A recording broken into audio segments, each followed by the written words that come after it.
Hello and welcome to another edition of World Hockey. We're in Kuala Lumpur, where some of the world's best teams battle it out for the Sultan Aslan Shah Cup. With glory days a distant memory, India wants fresh success. Will KL be the beginning of the resurgence? Then it's a tete-a-tete with the Maradona of Argentine hockey, Jorge Lombi. Discover how Malaysia's next generation is being groomed to conquer the hockey world. And we drag your attention to the top of the penalty corner circle.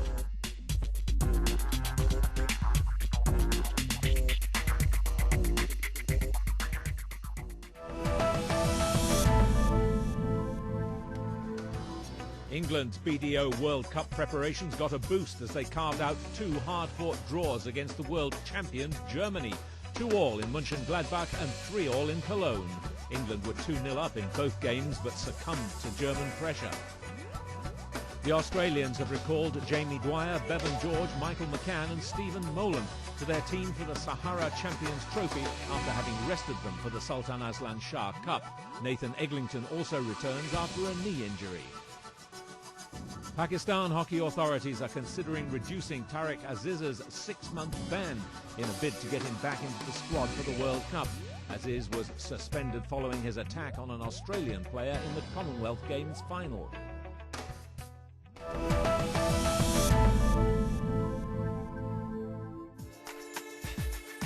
Malaysia's stunning capital city, Kuala Lumpur, is our destination this month as some of the top men's teams in the world gather for the 15th edition of the Sultan Aslan Shah Cup.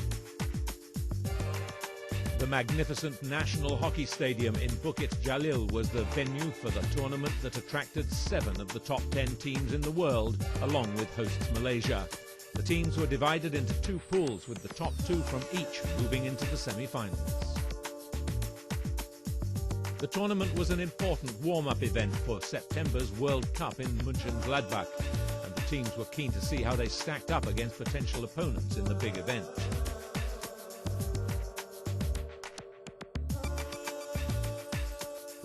Consequently, the standard of hockey was high throughout, though there were several upsets. In fact, it turned out to be a surprisingly open tournament and would have provided food for thought for all the coaches involved.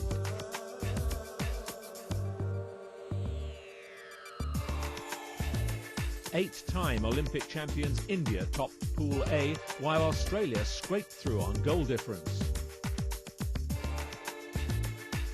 New Zealand finished first in Pool B, with the Netherlands taking second spot.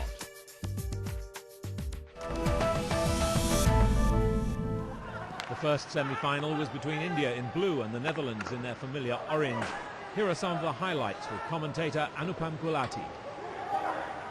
India looking dangerous. They went to the circle looking for a minors. And Wisthoff. Arjun Alappa is ready. Stops the ball. The shot is come. And this one has gone away. Wisthoff missed out the last time. Can he do it now? He struck. That's how 1 India nil.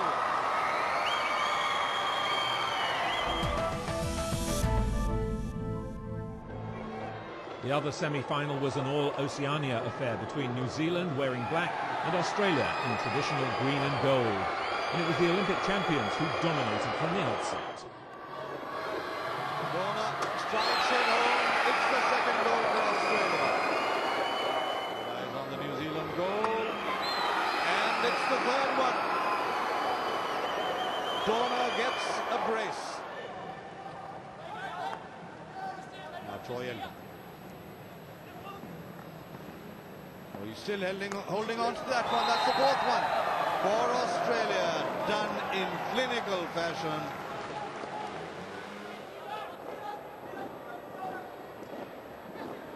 Well, so very easily have the ball been brought into the New Zealand circle, and the 5th one. It's another one coming up. And the sound of the board says it all. Travis Brooks does it in style. Here he comes. Saved. Rebound. It's still in the circle. And the 7th goal has been scored. Oh, from Dean Butler. This one's been flicked.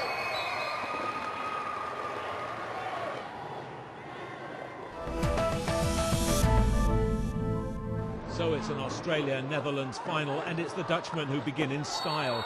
Here are some of the highlights.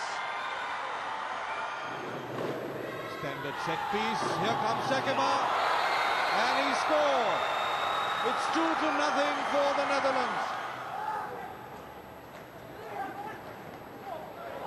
Oh, taken away by Denoya. This can be tricky. And here comes the reverse. It's a goal. Here, once again, Denoya picking up speed. Could this be the fourth one? Yes.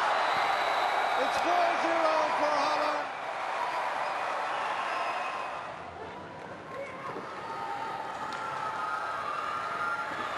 There's another one. Will that be in? It is 5-0. Australia dragged the ball back. It's hit. And another chance. And this one has finally rolled in. Another ball here. They look for a penalty corner. Will there? The play goes on. It's a goal. It's the 6th one. Grant Schubert saved some face in the dying seconds, but the 6-2 victory left the Dutch pretty satisfied, even though coach Roland Altmans played the result down. Very happy is a little bit too much, but happy I am for sure, because our team really worked very hard in this period that we have been here in Kuala Lumpur to improve our standards. And I think they succeeded in that, and that's for me the important thing. Winning or losing today was not the most important thing. Performance, that was everything what it was all about, and I must say the performance really has pleased me. So the Dutch are top of the heap at KL, with Australia second and India third. New Zealand were fourth, Pakistan fifth, ahead of Korea, Argentina and Malaysia.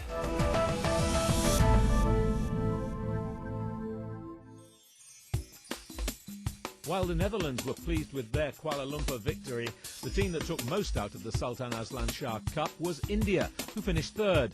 It was a welcome change for a team which has become used to being regarded as bit-part players on the world hockey stage.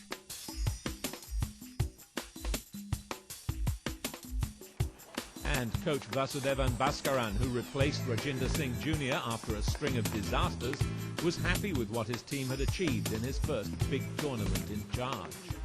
Well, I think there are so many good things in the team right now, because the body language has improved, the communication improved. They're getting a lot of confidence, and I think overall the players built up for last 1 month has been very successful. I think we have some bad patches in the team. Maybe if they can rectify, I think they can go much higher. It was a stirring performance by a side which not too long ago looked like it could do nothing right. The forward line, which had looked toothless at last year's Champions Trophy and this year's Commonwealth Games, was fluent and well coordinated. And the goals just kept on coming. Main important thing is the guys are enjoying the game and the result is coming out. Of course, it's a big boost before the World Cup and the Asian Games.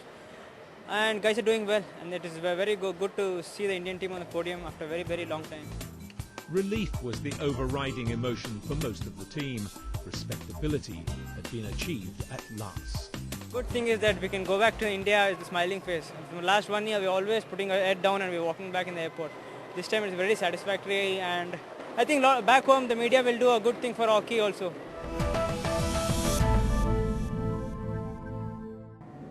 In a country where football is religion, for a hockey player to make a name for himself was never going to be easy. But if there's one man who's managed to achieve that, it's Jorge Maximiliano Lombi. For 15 years, he's been the flag bearer of Argentine hockey. Having scored more goals than he can remember, Lombi has been the leading light in all of his team's greatest successes, as the Pan-American champions have emerged as a force on the world stage. His tryst with the game began early, but as he explains, it was by accident, not design. Every boy plays football, of course, in Argentina, and when I was young, when I was 7, the godfather of my brother took us to try to play hockey, just for fun. And we went to a club and we started to play in only Saturdays with him. Once bitten by the hockey bug, the Lombi brothers had a choice to make, football or hockey. That might have been a difficult choice for any other Argentine boy, but for the Lombis, the decision was an easy one. The atmosphere is very different between football and hockey. Hockey is like a family, and football is like a, I don't know, it's a jungle. It's everything. Everybody wants to step you and to go to the first division or to the national team, and we find in the hockey life like a friend, like a family. Or when I was 13, I had the big decision to decide football or hockey. So I choose hockey only for my friends, not for sport, because when I was 13, I didn't think about my money or a lot of things. So I choose hockey. It turned out to be the right choice, and Jorge soon developed into one of the most feared goal scorers in world hockey. His tremendous anticipation made him a world-class forward. Add to that an enviable ability at drag flicking, and Argentina had the complete package as far as striking ability was concerned. His biggest success came at the 2000 Sydney Olympics, where he finished top scorer with 13 goals. He followed this up with 10 goals at the 2002 World Cup and another 10 at the 2003 Champions Trophy. But he believes it was no coincidence that the brightest period of his career began immediately after he sought the help of a sports psychologist. I started working with her in 1999, and we focused only to score goals in the match situation, in the games and the tournaments, and the goals that really are important. It's not important in one game that you score or the Argentina win 10-0. The most important thing is when the game is very tough and you have the penalty cone in the last minute. That's what I really feel that I want to do. At 34, Lombi knows that his days on the world stage are numbered. But before he hangs up his boots, he believes he still has a few more goals to offer to his beloved Argentina. After the break, we take a look at what the future has in store for Malaysian hockey. And we meet the most important men in the game.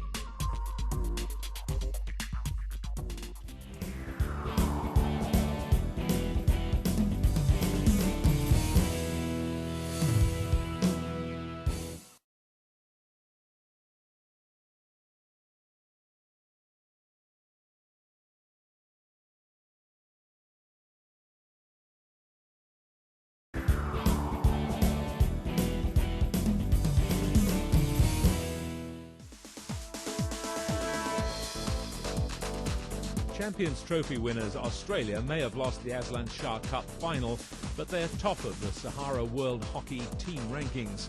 Eventual winners the Netherlands are second ahead of Germany, who are getting ready to host the World Cup. Spain are in fourth place with 1648 points, followed by Pakistan and a resurgent India, who won the bronze in Malaysia. Korea still holds seventh spot, followed by Argentina in eighth. New Zealand, who won the World Cup qualifiers, are ninth, and South Africa round out the top 10. Champions Trophy winners the Netherlands are at the top of the Women's Sahara World Hockey team rankings, followed by world champions Argentina. Commonwealth Games gold medalists Australia take the third spot ahead of Olympic champions Germany. China, who were the last qualifiers for the World Cup, are in fifth place, followed by New Zealand with 1,276 points. Asian powerhouse Korea are in seventh spot, followed by Japan, 120 points behind. England, who won the World Cup qualifiers, take ninth place, with Spain rounding out the top 10.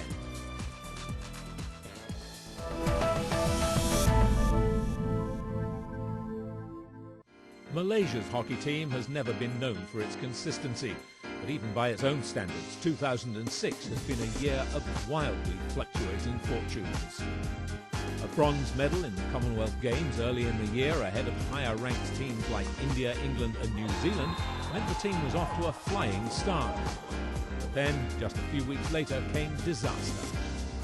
Needing to finish in the top 5 in the BDO World Cup qualifying tournament in Changzhou to make it to September's World Cup, the Malaysians inexplicably lost their form, finishing only 9th in the 12-team tournament.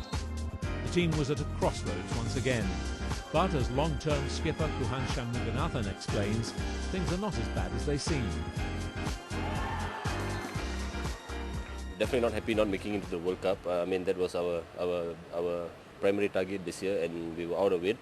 But because we have a very young team now, the average age is only about 22, 23.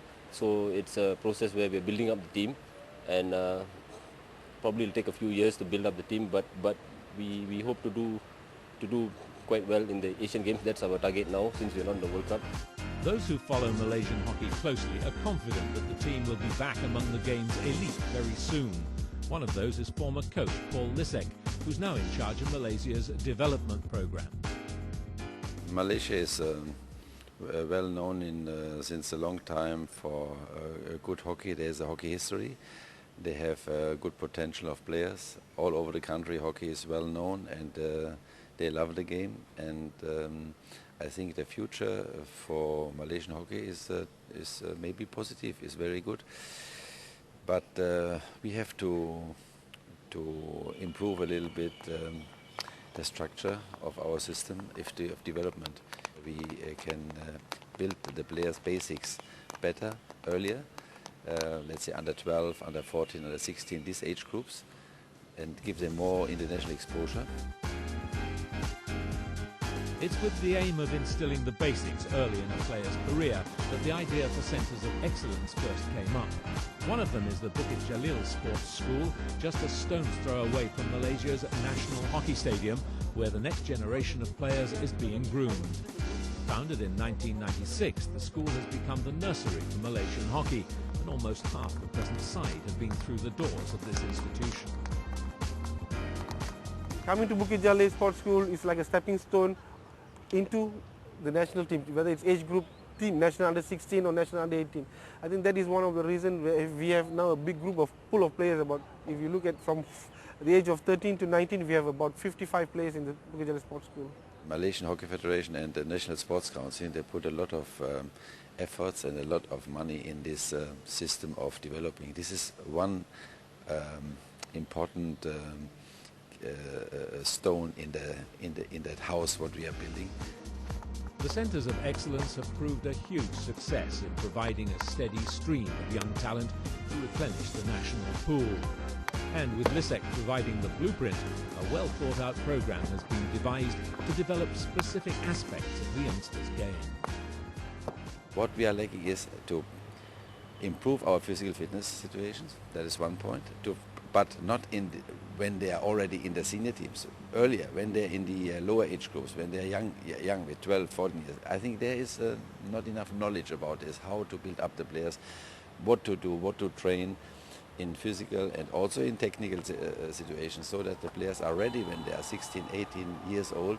And I think that is an important point, because we have enough players. Hockey is very popular in Malaysia, and people love the sport, and there's a good foundation for the future. On the face of it then, Malaysian hockey seems to have everything going for it. So what, therefore, is the problem? We have a very good base. We have the best stadium in the world, hockey stadium, Bukit Jalil Hockey Stadium. And I think the government of Malaysia is supporting us very well, from the development part to the senior team, for all the age group. The government, through the National Sports Council, to the Ministry of Education, is doing so much for the development of the game. Everything we have, something's missing. Is it the lady luck we are missing?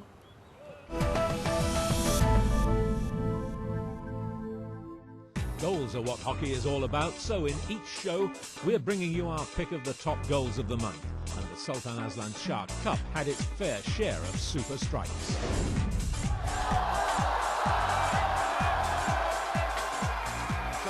And the goal for Pakistan. Excellently struck. Kuhan moves in, trying to stop him. Tejveer goes wide. Nice ball inside the circle. India looking dangerous. That's a goal for India.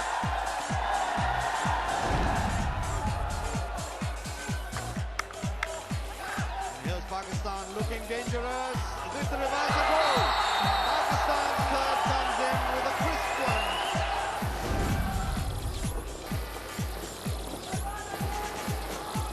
Aduya picking up speed. Could this be the fourth one? Yes. It's 4-0 for Holland.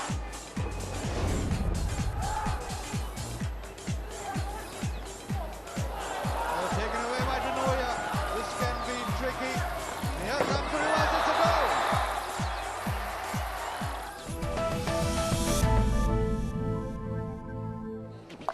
The penalty corner is an aspect of the game on which hockey coaches lay huge emphasis, whether during training, analysis, or even while the actual match is on. The reason for this is simple. The short corner is the biggest scoring weapon for any team that's looking for consistent results at the highest level. And while coaches continue to devise indirect penalty corner variations, the drag flicker is crucial to their strategy for more reasons than one. I think there's two parts to it. The first part is when opposition know that you've got a good drag flicker, they're a bit more reticent about how they tackle in the back quarter, and so your strikers just get that little bit more space, a little bit more respect, and so you're able to create a little bit more. So that side of it, you know, is good for us. And I think, you know, the threat of having an expert penalty corner drag flicker really buys you a little bit of time, so I think that was an added advantage, and of course the team understands that. And the other thing is, when you step up for a penalty corner, you know, there's a good chance it's going to go in. That's got to be good for the side. These days, each side has at least one drag flicker in its ranks, and it's to him that the team turns when a goal is desperately needed. The pressure is immense, but then dealing with pressure is one of the essential bullet points on the CV when you sign up as a penalty corner specialist. The great Sohail Abbas is one man who knows more than most about what the job entails. Obviously, it's a bit pressure because hockey is a very fast game, and whenever you got short corner, I mean, the game is stopped and everyone is watching on me. So it's obvious that I have pressure, but it's up to me that how I divert the pressure and where. So I try to divert the pressure on ball, so and maybe it goes more faster because of the pressure. While being a top-class drag flicker is not an easy job, it is something that can be worked on over time. It's just hard work. It's just doing the yards, and if you do the yards, you do the time on the turf. Yeah, it's going to pay off. A lot of it's to do with timing, not necessarily major strength. As well, it's all about timing and rhythm going through, a bit like a fast bowler. It's similar to a golf swing. You're always tweaking it, and you never get it perfect. But it's nice when they come off, and yeah, I'm always working hard. So the biggest problem for a drag flicker is the fact that training generally takes up most of the player's time, making most specialists a bit of a liability in open play. Well, I suppose up to Athens Olympics, my flicking was my main thing, and yeah, I was happy to just be there and flick the ball, and then I didn't have that much emphasis on my field play and didn't work on it that hard. I took a year off after Athens, and I'm back now. I want to be a field player. I want to be one of the better fullbacks in the world. And the thing is, that does, and my motivation for flicking has gone off a little bit. Now that the top teams are getting down to the serious business of preparing for September's World Cup, the coaches have no doubt about what their specialist drag flickers will be doing in the run-up to Mönchengladbach. Practice, practice, practice, and keep on practicing.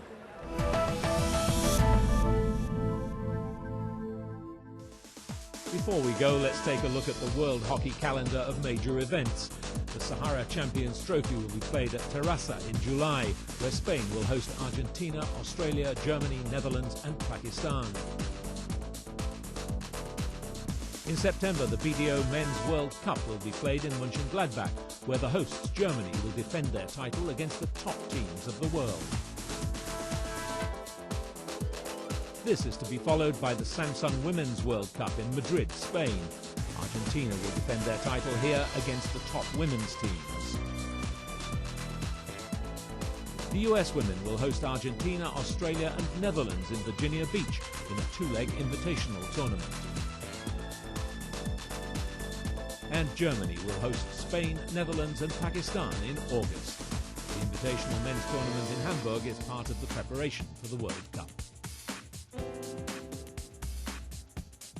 That's about all we have time for this month.